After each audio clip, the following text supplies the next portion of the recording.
police state is now in effect. And if we don't, it isn't completely taking form. And of course, the corporations want to, control everything. But one thing is for sure: if we don't say anything in this period, if we don't say anything at all about what's happening to the youth, and we say that it's all their fault, if we don't say anything at all about homelessness and poverty, if we don't say anything at all about all these people going to prison, we don't say anything at all about all these people being shot down the streets, and to be quite honest, our community is as big as Memphis is, where we're at right now. The reality is nobody says anything. They justify or don't even say that there should be a discussion about police shootings. We've got the largest number of police killings anywhere in the world, anywhere in the country, in this city of Memphis, and other cities you can point to. And right now, we've got more people being shot down. As I said, paramilitary policing has killed really thousands of people, and upwards of 1,000 people every year.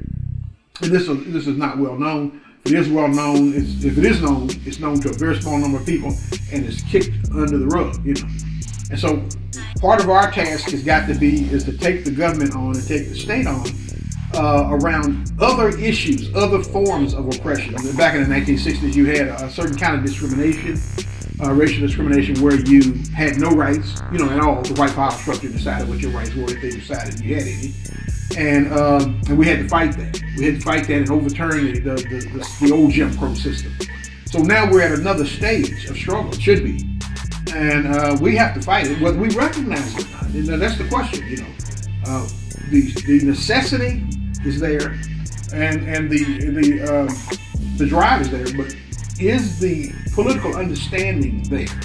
Is the political, when I say political, I'm not talking about running for office, is the organization there? What has happened to us is that we've been neutralized, and we're neutralized by these group of politicians that we defer to. Vote for me and I'll set you free. And we're neutralized by that. We're neutralized by these sellout, bootlicking organizations that call themselves black organizations that are really carrying out a white agenda. Ain't no doubt about it. I mean, let's not put some foot around here. This is these organizations like the NACP and all these other groups that the white government likes to push up front. And all this, all these Jesse Jackson and was Al Sharpton and all the rest of them that they like to push up front. These are the very people that make sure nothing militant happens, no kind of protest movement takes place. And if it does take place, it's all begging the government for the government to come in and investigate. And let me just make this point clear. I think we should pressure the government. That's a different word. Pressure the government as opposed to beg the government. We shouldn't beg them for anything.